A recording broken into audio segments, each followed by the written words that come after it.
Pagsapit ng alas 11 ng umaga, matumal na ang dating ng mga pasyente. Marahil ay dahil nagsisiyesta ang karamihan sa kanila. Subalit pagdating ng alauna ng hapon,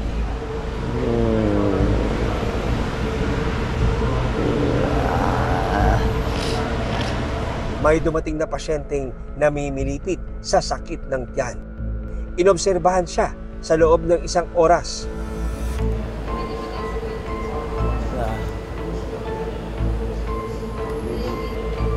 Subalit ang pasyenteng ito ay hindi na makayanan ang sakit na kanyang nararamdaman. Kaya minabuti nilang itakbo na sa pinakamalapit na ospital.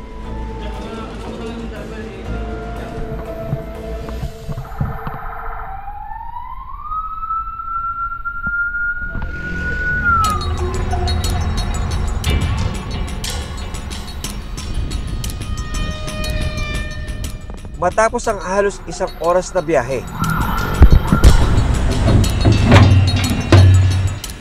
nakarating din sa ospital ang pasyenteng PDL habang inaalalayan ng nakatutok na jail nurse. Ganun mo lang. Sa kabutihang palad, idineklarang ligtas na siya sa panganib. Kailangan lang doon niyang makonfine para obserbahan.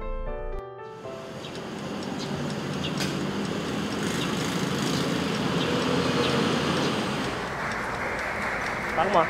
Sinamahan namin si Jail Nurse Tabujo sa kanilang rounds o pag-iikot ngayong gabi. Damit.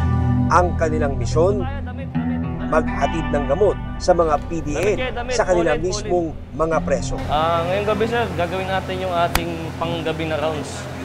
Bali, gabi-gabi kasi sir, kailangan namin mag-rounds kasi may mga hindi kami naikutan kanina dahil may mga dalaw. Hindi susunod. Sipon, sige. Bibigyan niya. Paracetamol muna tayo, meron ha. Sige. Upo. Check natin.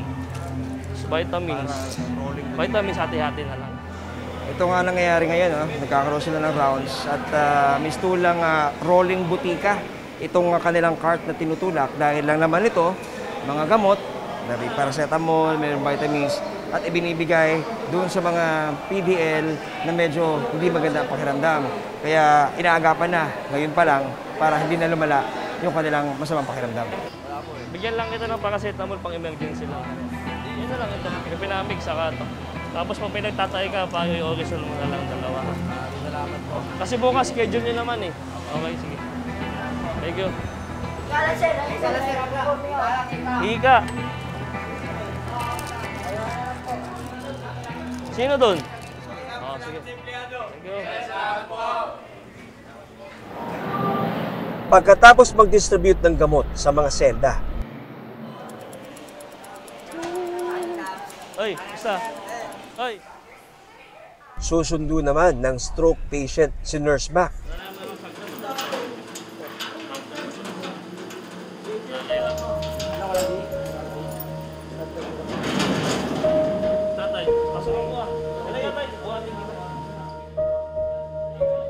Papasanin ang pasyente dahil ang kanilang wheelchair gamit ng pasyenteng dinala sa ospital.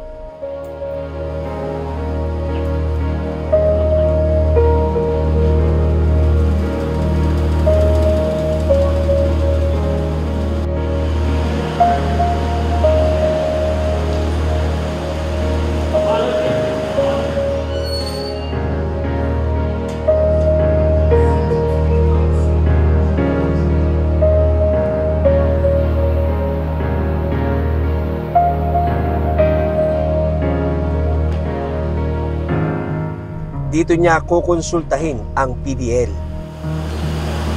Ilan taon na po kayo, Tay? 79. Walang Ano po? walang Oo. Yung paa niyo po, sumasakit po ba yan? madaling araw, nahirapan ako. Ano po ba nangyari dyan sa paa niyo? Nabangga. Na? Nabangga. Ano, bangga? Ito naman po, vitamins.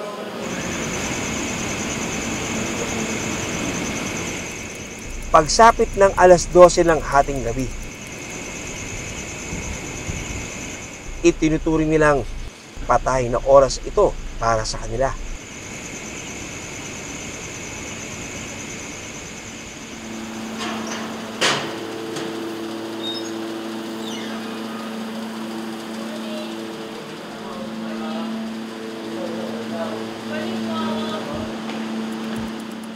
Pagtungtong ng alas 5 ng madaling araw,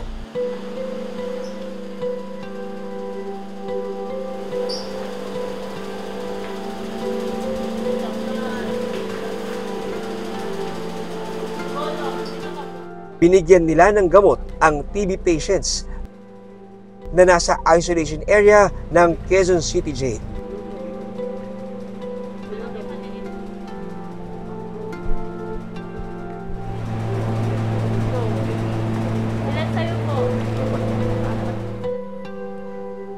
Ang isa sa pinaka-aabangang task ng mga jail nurse sa kanilang duty,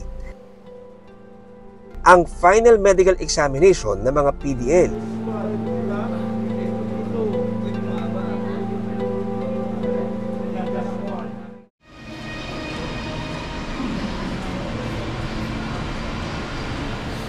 Sa mahigit 3,000 PDL na nakakulong sa BJMP facility na ito, araw-araw ay may lumalaya na siguradong dumaan sa aruga ng mga jail nurse.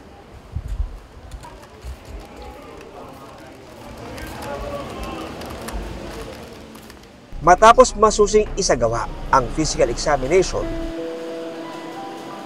pinipirmahan ang kanilang medical certificate na isang hakbang papalapit sa muling paglaya. Ano yung nararamdaman mo kapag ka naman may PDL, dati mong ginamot, inalalayan mo, inalagaan, tapos darating yung araw na makikita mo na ito lalaya na siya? Para sa akin po, isang malaking fulfillment yun. Siyempre, parang parang kumbaga inalagaan mo to, ito talaga yung tinutukan mo to at gumaling siya. Isang malaking fulfillment po yun. Maraming salamat sa pagtutok sa Eyewitness, mga kapuso. Anong masasabi nyo sa dokumentaryong ito? I-comment na yan at mag-subscribe sa GMA Public Affairs YouTube channel.